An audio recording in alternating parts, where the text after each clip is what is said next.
Guy de Maupassant, le marquis de Fumerolles. Roger de Tourneville, au milieu du cercle de ses amis, parlait, à cheval sur une chaise. Il tenait un cigare à la main et, de temps en temps, aspirait et soufflait un petit nuage de fumée. Nous étions à table quand on apporta une lettre. Papa l'ouvrit. Vous connaissez bien papa qui croit faire l'intérim du roi en France. Moi, je l'appelle Don Quichotte, parce qu'il s'est battu pendant 12 ans contre le moulin à vent de la République, sans bien savoir si c'était au nom des Bourbons ou bien au nom des Orléans. Aujourd'hui, il tient la lance au nom des Orléans, seul, parce qu'il n'y a plus qu'eux. Dans tous les cas, papa se croit le premier gentilhomme de France, le plus connu, le plus influent, le chef du parti. Et comme il est sénateur inamovible, il considère les rois des environs comme ayant des trônes peu sûrs. Quant à maman, c'est l'âme de papa. C'est l'âme de la royauté et de la religion, le bras droit de Dieu sur terre et le fléau des malpensants. Donc, on apporta une lettre pendant que nous étions à table. Papa l'ouvrit, la lut, puis il regarda maman et lui dit « Ton frère est à l'article de la mort. » Maman pâlit. Presque jamais on ne parlait de mon oncle dans la maison. Moi, je ne le connaissais pas du tout. Je savais seulement par la voix publique qu'il avait mené et menait encore une vie de polichinelle. Ayant mangé sa fortune avec un nombre incalculable de femmes, il n'avait conservé que 2 maîtresses, avec lesquelles il vivait dans un petit appartement rue des Martyrs. Ancien pair de France, ancien colonel de cavalerie, il ne croyait, disait-on, ni à Dieu ni à diable. Doutant donc de la vie future, il avait abusé de toutes les façons de la vie présente. Et il était devenu la plaie vive du cœur de maman. Elle dit « Donnez-moi cette lettre, Paul. » Quand elle eut fini de la lire, je la demandai à mon tour. « La voici. Monsieur le comte, je crois devoir vous faire savoir que votre beau-frère, le marquis de Fumerolles, va mourir. Peut-être voudrez-vous prendre des dispositions et ne pas oublier que je vous ai prévenu. Votre servante, Mélanie. » Papa murmura. « Il faut aviser, dans ma situation, je dois veiller sur les derniers moments de votre frère. » Maman reprit. « Je vais faire rechercher l'abbé Poivron et lui demander conseil. Puis, j'irai trouver mon frère avec l'abbé et Roger. Vous, Paul, restez ici. Il ne faut pas vous compromettre. Une femme peut faire et doit faire ces choses-là. Mais pour un homme politique dans votre position, c'est autre chose. Un adversaire aurait beau jeu à se servir contre vous de la plus louable de vos actions. »« Vous avez raison, dit mon père. Faites suivant votre inspiration, ma chère amie. » Un quart d'heure plus tard, l'abbé Poivron entrait dans le salon, et la situation fut exposée, analysée, discutée sous toutes ses faces. Si le marquis de Fumerolles, un des grands noms de France, mourait sans les secours de la religion, le coup assurément serait terrible pour la noblesse en général et pour le comte de Tourneville en particulier. Les libres penseurs triompheraient. Les mauvais journaux chanteraient victoire pendant 6 mois. Le nom de ma mère serait traîné dans la boue et dans la prose des feuilles socialistes. Celui de mon père éclaboussé. Il était impossible qu'une pareille chose arrivât. Donc, une croisade fut immédiatement décidée, qui serait conduite par l'abbé Poivron, petit prêtre gras et propre, vaguement parfumé, un vrai vicaire de grande église dans un quartier noble et riche. Un landau fut attelé, et nous voici partis tous trois, maman, le curé et moi, pour administrer mon oncle. Il avait été décidé qu'on verrait d'abord madame Mélanie, auteure de la lettre, et qui devait être la concierge ou la servante de mon oncle. Je descendis en éclaireur devant une maison à 7 étages, et j'entrai dans un couloir sombre où j'eus beaucoup de mal à découvrir le trou obscur du portier. Cet homme me toisa avec méfiance. Je demandai « Madame Mélanie, s'il vous plaît ?»« Connais pas. »« Mais j'ai reçu une lettre d'elle. »« C'est possible, mais connais pas. C'est quelque entretenue que vous demandez ?»« Non, une bonne probablement. Elle m'a écrit pour une place. »« Une bonne, une bonne. » Peut-être la selle au marquis. Allez voir 5e à gauche. Du moment que je ne demandais pas une entretenue, il était devenu plus aimable. et il vint jusqu'au couloir. C'était un grand maigre, avec des favoris blancs, un air bedeau et des gestes majestueux. Je grimpai en courant un long limaçon poisseux d'escalier dont je n'osais toucher la rampe, et je frappai 3 coups discrets à la porte de gauche du 5e étage. Elle s'ouvrit aussitôt, et une femme malpropre, énorme, se trouva devant moi, barrant l'entrée de ses bras ouverts qui s'appuyaient aux 2 portants. Elle grogna. « Qu'est-ce que vous demandez ?»« Vous êtes madame Mélanie ?»« Oui. »« Je suis le vicomte de Tourneville. »« Ah, bon, entrez. C'est que maman est en bas avec un prêtre. »« Ah bon. Allez les chercher, mais prenez garde au portier. » Je descendis et je remontai avec maman que suivait l'abbé. Il me sembla que j'entendais d'autres pas derrière nous. Dès que nous fûmes dans la cuisine, Mélanie nous offrit des chaises et nous nous assîmes tous les 4 pour délibérer. « Il est bien bas ?» demanda maman. « Ah oui, madame, il n'en a pas pour longtemps. »« Est-ce qu'il semble disposé à recevoir la visite d'un prêtre ?»« Oh, je ne crois pas. Puis-je le voir ?»« Mais oui, madame, seulement, ces demoiselles sont auprès de lui. »« Quelles demoiselles ?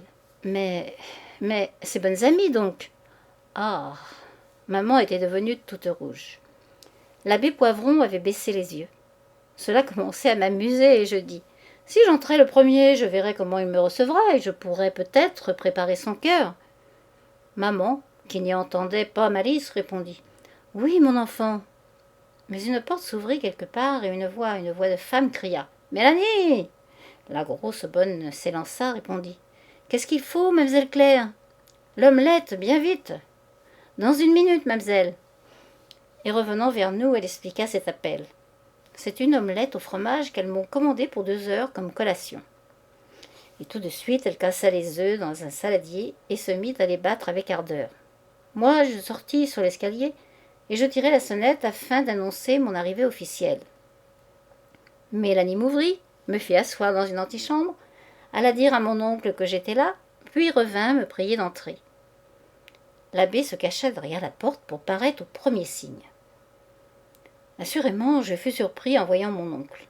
Il était très beau, très solennel, très chic, ce vieux viveur. Assis, presque couché dans un grand fauteuil, les jambes enveloppées d'une couverture, les mains, de longues mains pâles, pendantes sur les bras du siège, il attendait la mort avec une dignité biblique. Sa barbe blanche tombait sur sa poitrine, et ses cheveux, tout blancs aussi, la rejoignaient sur les joues. Debout, derrière son fauteuil, comme pour le défendre contre moi, 2 jeunes femmes, 2 grasses petites femmes, me regardaient avec des yeux hardis de filles. En jupe et en peignoir, bras nus, avec des cheveux noirs à la diable sur la nuque, chaussées de savates orientales, à broderie d'or, qui montraient les chevilles et les bas de soie, elles avaient l'air auprès de ce moribond des figures immorales d'une peinture symbolique. Entre le fauteuil et le lit, une petite table portant une nappe, 2 assiettes, 2 verres, 2 fourchettes et 2 couteaux attendait l'omelette au fromage commandée tout à l'heure à Mélanie. Mon oncle dit d'une voix faible, essoufflée mais nette. « Bonjour, mon enfant. Il est tard pour me venir voir. Notre connaissance ne sera pas longue. » Je balbutiai. « Mon oncle, ce n'est pas ma faute. » Il répondit. « Non, je le sais. C'est la faute de ton père et de ta mère plus que la tienne. Comment vont-ils ?»« Pas mal, je vous remercie.